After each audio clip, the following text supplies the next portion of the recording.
Franz Vasseur, je suis avocat au barreau de Paris. Je pratique le droit des affaires, plus précisément le droit des sociétés, et je suis spécialisé en propriété intellectuelle. Donc, c'est mes deux jambes d'activité, c'est le droit des sociétés et la protection de l'innovation. Donc, généralement, mes clients, c'est soit des sociétés qui ont des portefeuilles de brevets, de marques ou de droits d'auteur et qui veulent les exploiter, ou alors c'est des jeunes sociétés qui arrivent avec un projet. Je vais les accompagner pour qualifier leurs actifs de propriété intellectuelle, procéder aux premières protections avec les enveloppes solo, avec des eurodatage blockchain, et après procéder au dépôt des titres. Et après, on a une phase de valorisation d'innovation où ces actifs sont généralement apportés à une société qui va lever des capitaux pour rendre possible, réaliser les applications industrielles qui découlent des brevets, des marques, des droits d'auteur, des savoir-faire, etc. Voilà ce en quoi j'interviens. Pour la petite histoire, au début, je faisais que du droit des affaires et j'ai déposé un brevet à titre personnel sur la lettre recommandée électronique. C'était il y a longtemps, c'était en septembre 2000. Et j'ai fait ça en plus de mon activité d'avocat. J'écrivais ça dans des bars, c'était assez rigolo. Et quand je l'ai déposé après, j'ai réalisé qu'il y avait un vrai marché. Et donc, on a fait un spin-off avec France Télécom. C'est là où j'ai appris la propriété intellectuelle, donc sur le tas, à décrire un brevet, à le déposer, à négocier une copropriété avec des acteurs industriels. Et après, j'ai refait un peu d'études pour bien assimiler toutes les subtilités du droit de la propriété intellectuelle. Voilà pour me présenter. Alors, la propriété intellectuelle, c'est d'abord d'un point de vue philosophique, c'est une double fiction. C'est-à-dire déjà dire que je suis propriétaire de quelque chose, d'un verre par exemple, ou d'une table, c'est une fiction juridique. C'est parce qu'on est tous d'accord dans la société pour dire qu'un tel est propriétaire de quelque chose. Donc c'est déjà une fiction. Et ça remplace la force. Parce que s'il n'y a pas le droit, c'est la force qui va permettre de dire cette terre est à moi ou ce bien est à moi. Donc, première fiction juridique, c'est la notion de propriété. Et donc, ça implique qu'il y ait un État, ça implique qu'il y ait des forces de police, des forces de justice pour faire respecter ce droit de propriété. Et il a été consacré au fil des législations romaines, puis Moyen-Âge, et enfin à la Révolution française, où on met dans notre Constitution, toujours actuelle, que le droit de propriété est inviolable et sacré. C'est quand même pas rien. On a remplacé un monothéisme par un autre. Donc c'est une première fiction, et la propriété sur une innovation, c'est une double fiction. Déjà, être propriétaire d'une table, c'est une fiction. Être propriétaire d'une idée, entre guillemets, c'est une double fiction juridique. Donc on est dans un domaine d'abstraction assez particulier. Maintenant qu'on a dit ça, on comprend qu'on est dans un monde très abstrait, très théorique, et qui néanmoins a plein d'applications pratiques. La propriété intellectuelle va se diviser en deux grandes parties. La première, ce sont les titres. L'autre, ce sont, on va dire, les droits d'auteur. De manière, c'est assez simplifié, mais ça revient à ça. Les titres, il y en a trois principaux. C'est le brevet, la marque et les dessins et modèles. Pourquoi est-ce qu'on parle de titres? Parce que vous allez devoir faire une démarche vis-à-vis de l'État, et en particulier auprès de l'Institut national de la propriété intellectuelle, l'INPI, qui va examiner si vous êtes recevable à disposer de cette invention, de ce nom, de cette innovation. Et si elle l'accepte, elle va vous délivrer un titre. Et ce titre va vous donner un droit principal qui est un monopole d'exploitation. C'est-à-dire qu'il n'y a que vous qui pourrez exploiter ce titre. En fait, c'est un droit négatif, C'est-à-dire que vous allez avoir le droit d'interdire à d'autres personnes que vous d'exploiter cette innovation. Mais ça implique l'intervention de l'État. Voilà le premier grand bloc. L'autre bloc, ça va être la génération spontanée de droits liés à l'innovation. Le plus connu, c'est le droit d'auteur. Et le droit d'auteur, selon le livre 1 du Code de propriété intellectuelle, il naît dès la création de l'œuvre.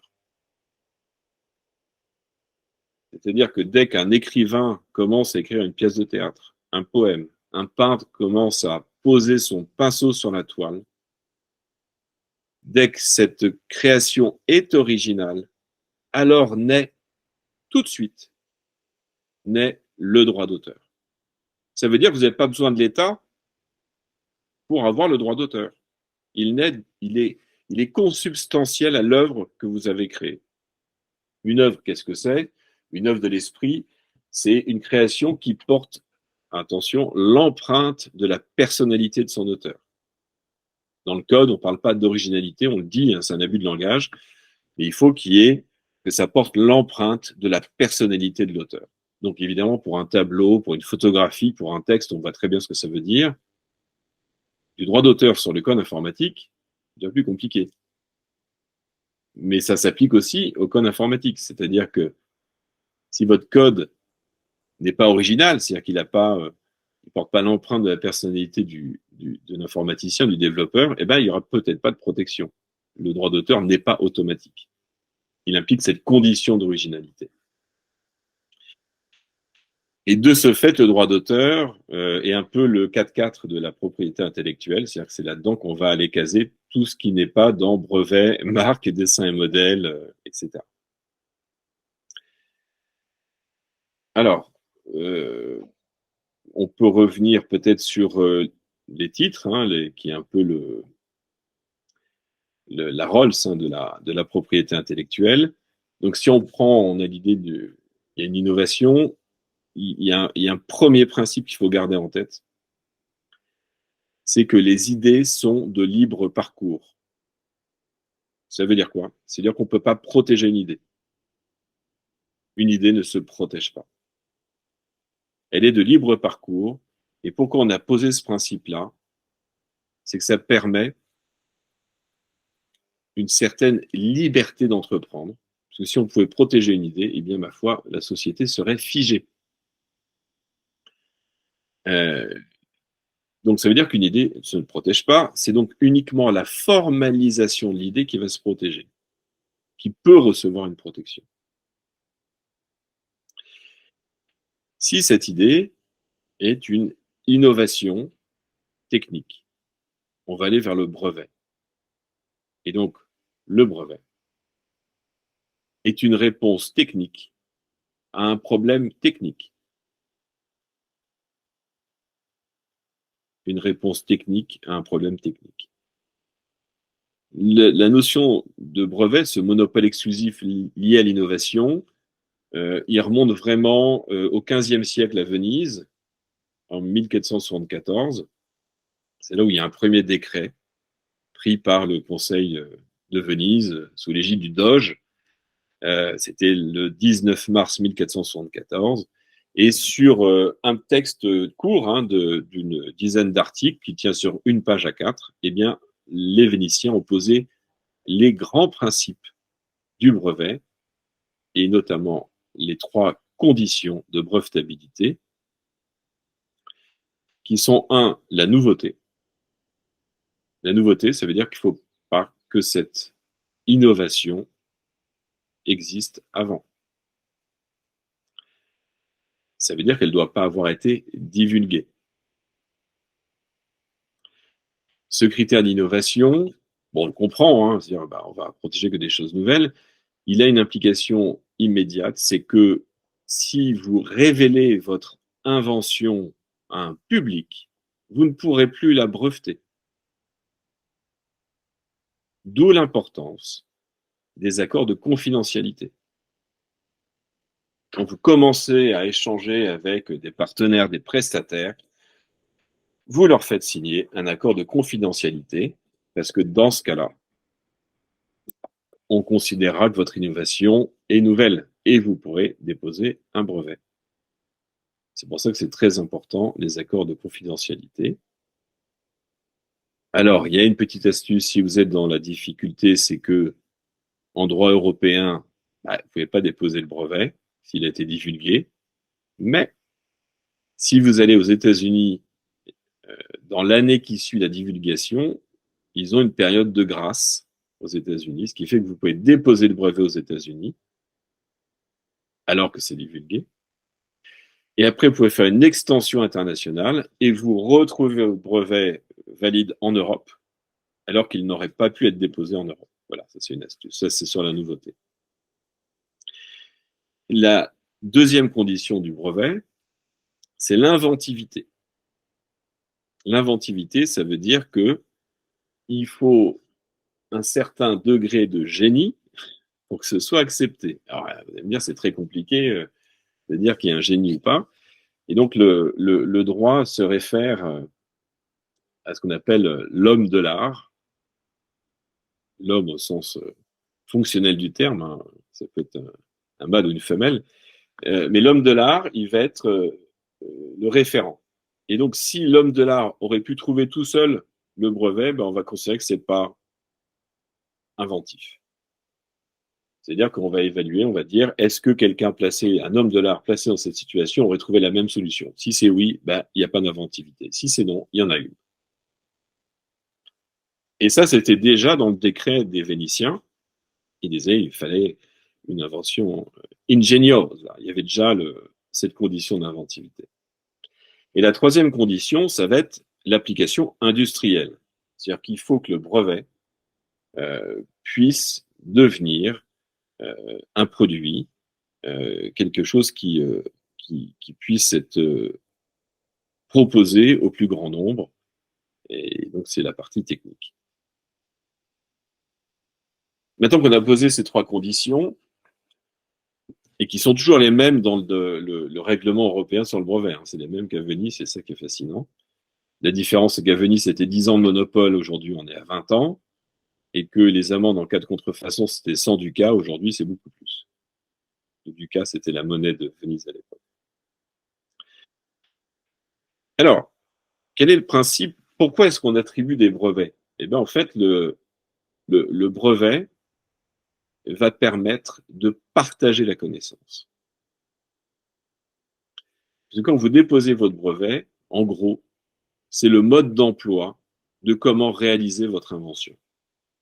Ce qui fait que toute personne, l'homme de l'art, qui lit votre brevet, doit être capable de la refaire. C'est pour cette raison que pendant 20 ans, on vous donne ce monopole exclusif d'exploiter l'invention. C'est la contrepartie. La contrepartie de libérer et de partager ce savoir, cette invention, c'est que pendant 20 ans, il n'y a que vous qui puissiez en tirer profit. Ce qui veut dire que l'opposé du brevet, c'est pas le secret. Enfin, il y a des sociétés, au lieu de breveter, elles vont garder secrètes les inventions pour ne pas les partager. Donc après, vous pouvez décider que votre brevet, vous le mettez à libre disposition du public. Vous pouvez renoncer à ce monopole exclusif de 20 ans et de dire, ben, je l'offre à toute l'humanité. Et ça, c'est une très bonne chose, mais vous n'en tirez pas profit. L'opposé du brevet, c'est le secret. Et l'avantage du secret, c'est qu'il dure plus que 20 ans. C'est pour ça que la recette de Coca-Cola n'est pas brevetée. Et elle est secrète depuis un siècle. Donc ça, et donc quand vous rédigerez votre brevet, ben voilà, ça veut dire que quelqu'un, un tiers, doit pouvoir réaliser votre invention et en contrepartie, vous recevez ce monopole d'exploitation de 20 ans. Quand vous avez votre brevet, eh ben, vous pourrez donc l'exploiter, soit directement, vous créez votre société, vous apportez votre brevet, vous levez des fonds, vous réalisez l'invention, etc. Mais vous pouvez aussi l'exploiter indirectement en donnant une licence sur votre brevet, auquel cas vous déléguer à un tiers le soin de réaliser l'invention et vous allez recevoir des redevances qui peuvent être fixes, forfaitaires, en pourcentage des ventes, voilà, ça se négocie. Et donc, c'est plus facile pour vous puisque vous ne faites rien. Enfin, vous avez fait votre invention, après, vous recevez des fonds. Redevance en anglais, c'est royalties. Et donc, c'est ça que tout le monde a envie d'avoir à chaque fois. Donc voilà, on a vu les modes d'exploitation, direct ou indirect, hein, via des licences. Et évidemment, vous pouvez aussi céder votre brevet, c'est-à-dire le vendre à un industriel ou à un tiers. Et là, vous recevez soit une somme fixe, soit aussi un pourcentage sur les ventes. Mais ce n'est plus votre actif, c'est l'actif d'un tiers à qui vous l'avez vendu. Alors, est-ce qu'il y a des questions sur le brevet?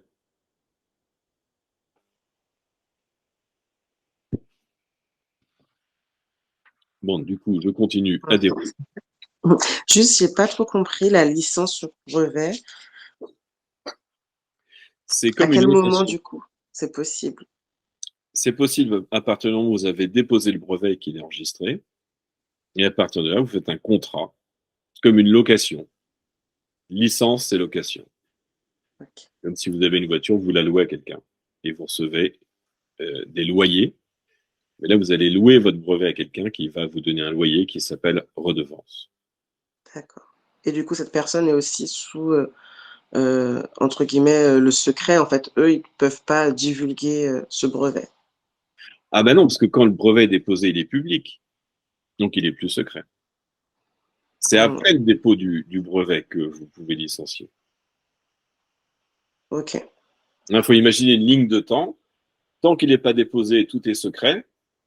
Il est déposé, il est publié, ça devient public. Et, voilà. Et là, vous avez le brevet qui est là. Donc, quand le brevet existe, après, vous pouvez l'exploiter, le céder, le licencier. Avant le Ok. dépôt, tout est secret. Ok. Mais du coup, si il est accessible à tous, qu'on a dit que c'est le mode d'emploi pendant 20 ans, euh, comment en fait une personne va louer, va me donner des redevances dessus en fait? C'est ça que je comprends pas. Eh bien, parce que il n'y a que vous qui avez le droit de l'exploiter. D'accord. Et donc, du coup, vous donnez ce droit au licencié d'exploiter à votre place. Ok, c'est bon. Sachant qu'une licence peut être exclusive, il n'y a que cette personne qui peut l'exploiter, ou non exclusive, il peut y avoir plusieurs personnes. D'accord. Merci. Donc, on a vu les brevets. On va passer maintenant sur les dessins et modèles.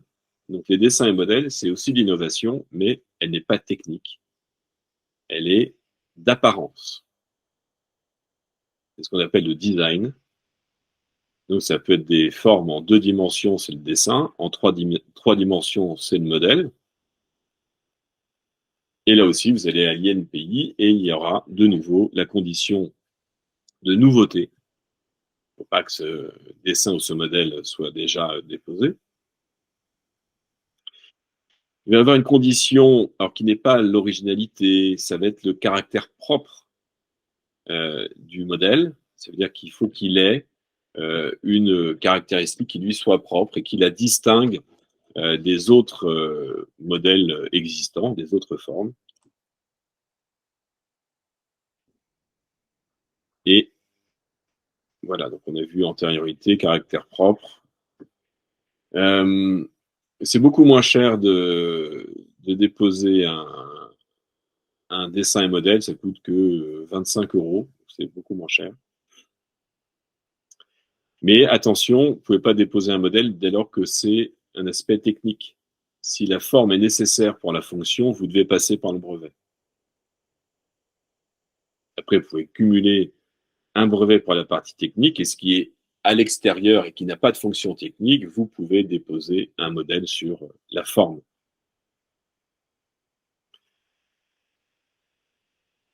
Généralement, c'est quand même assez rare et on verra peut-être qu'il y a des interférences avec le droit d'auteur parce qu'une forme peut aussi être couverte par le droit d'auteur dès lors que c'est une œuvre qui porte l'empreinte de sa personnalité.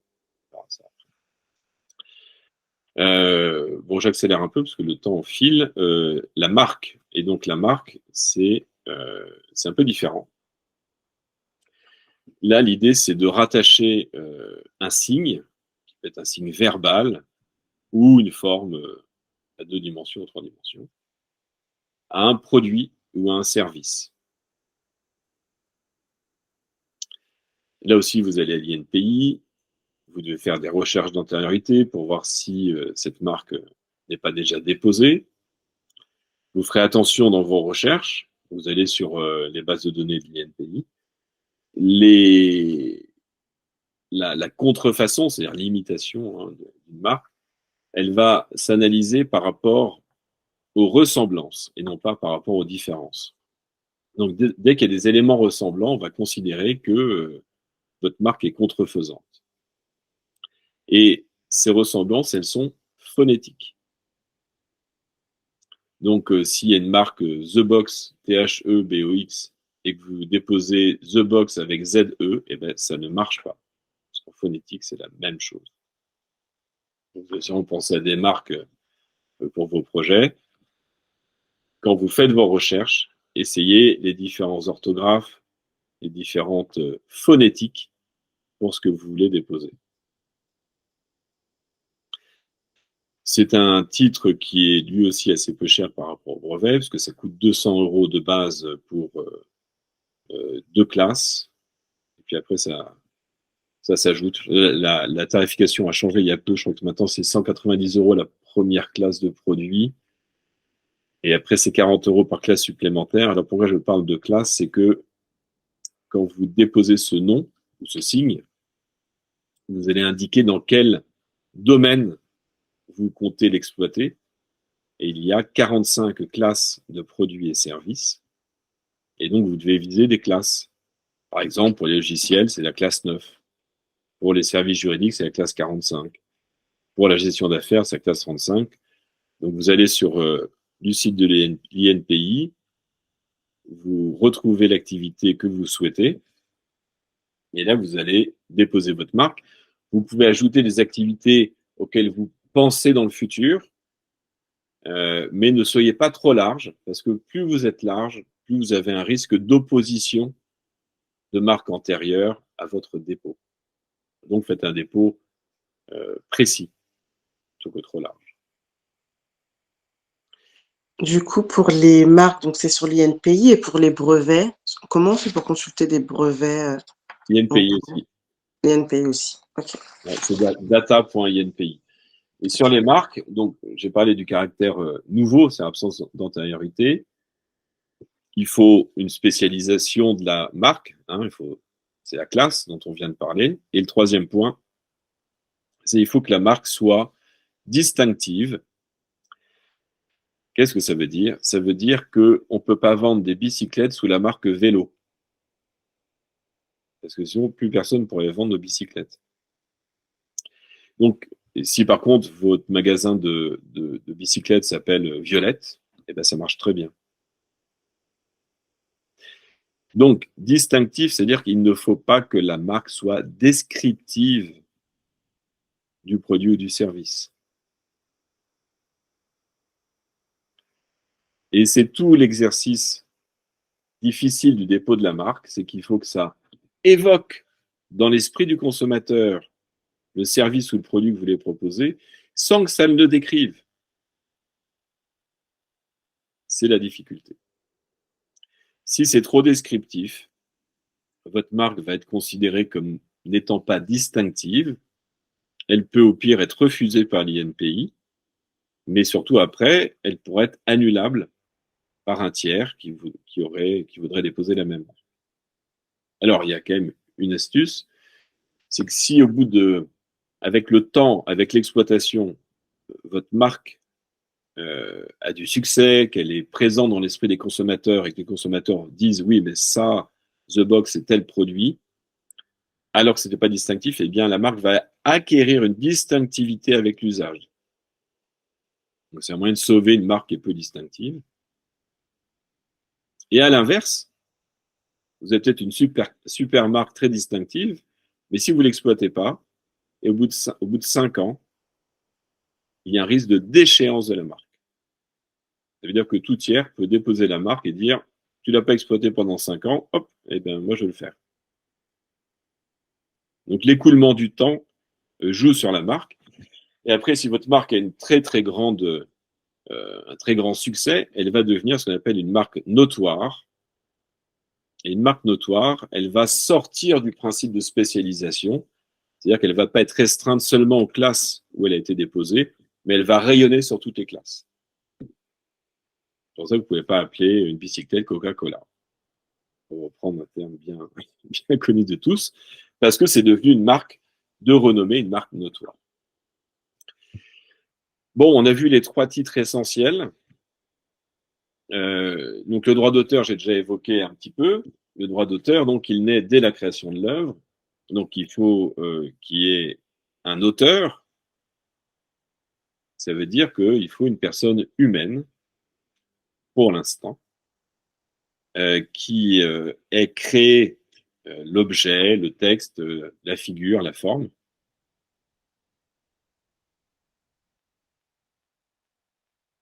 Et alors, il y a toute une thématique sur les auteurs, c'est que il peut y avoir des co-auteurs. Et s'il y a plusieurs auteurs qui travaillent pour une société à une œuvre collective, eh ben, il y aura un statut d'œuvre collective et c'est le seul cas où une société peut être titulaire du droit d'auteur. C'est un peu compliqué, mais voilà, il y a un thème sur qui est l'auteur du droit d'auteur.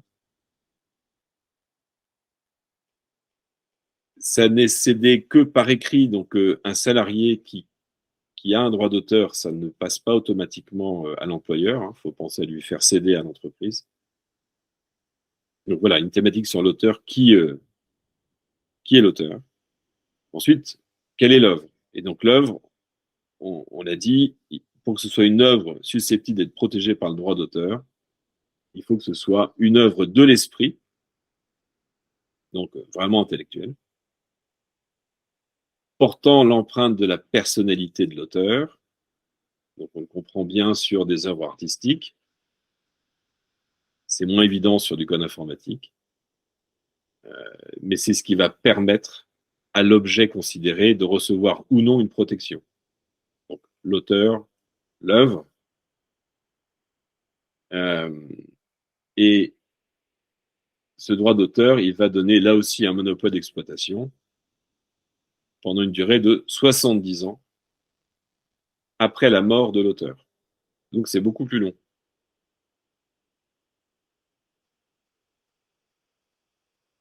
Je reviens en arrière sur les marques.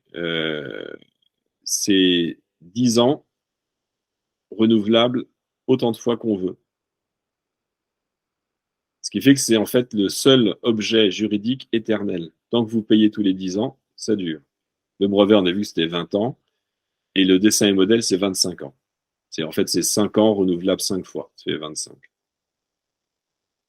Donc, brevet 20, dessin et modèle 25.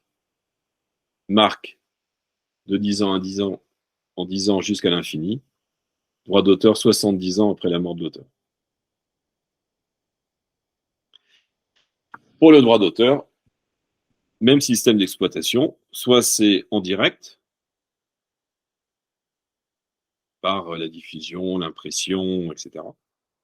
Soit c'est par licence, vous allez louer votre droit d'auteur, soit c'est par cession. Quand je disais que c'est le 4-4 de la propriété intellectuelle, c'est qu'on peut mettre, en théorie, tout dedans. Euh, on, au départ, c'était pour des pièces de théâtre. Je rappelle qu'avant la Révolution française, quand quand Molière jouait la première de sa pièce, de sa nouvelle pièce, dans le public, il y avait 10% qui étaient d'autres auteurs qui allaient recopier mot pour mot la pièce et qui allaient la jouer dans la semaine suivante à Bordeaux quand elle avait été jouée à Paris pour la première. Il n'y avait pas de droit d'auteur. On avait le droit de copier, quoi. Et c'est grâce à Beaumarchais qu'on a, pour la première fois, dit, ben voilà, euh, l'auteur seul peut décider de l'impression et de la diffusion de son œuvre, et ça a construit le droit d'auteur petit à petit.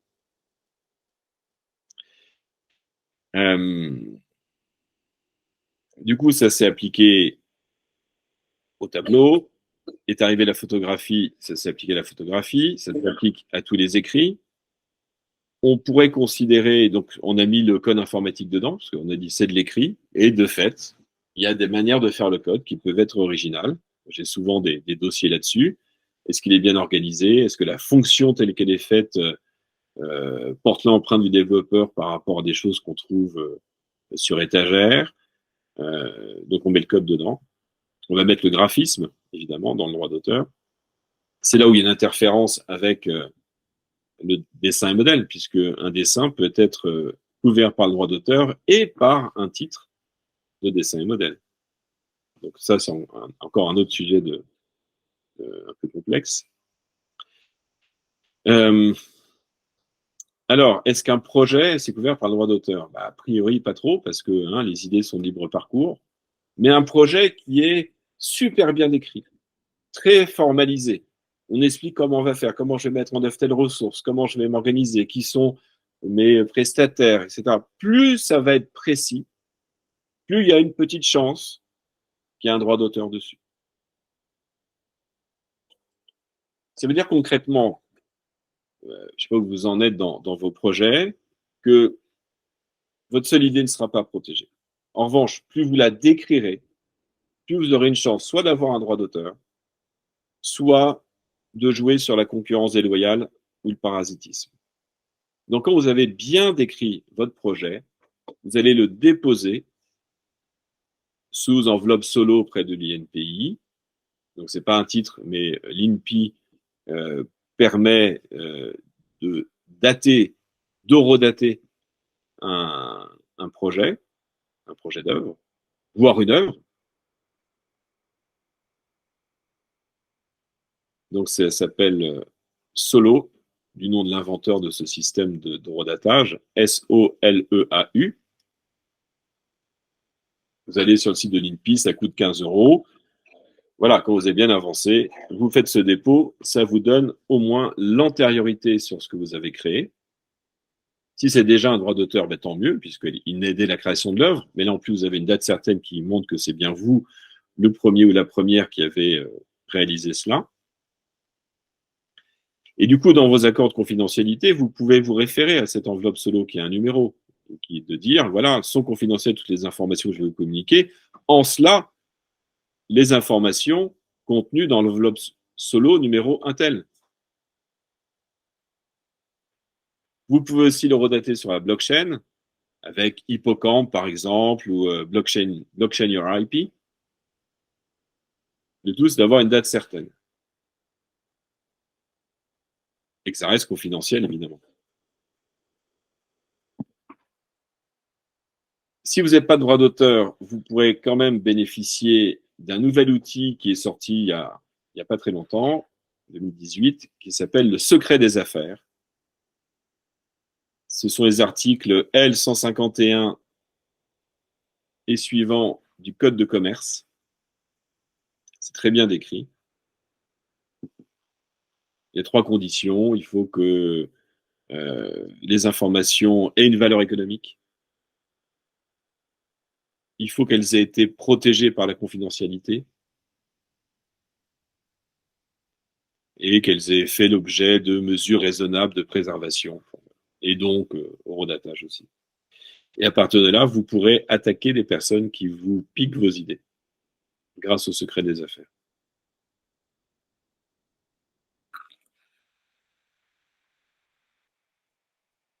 Voilà pour l'essentiel. Avec ça, déjà, vous avez quelques outils qui vous permettent d'être avertis sur comment déjà, dans les premiers stades, préserver vos créations, puis par la suite, obtenir des titres de propriété intellectuelle ou du droit d'auteur et de les exploiter ou les valoriser.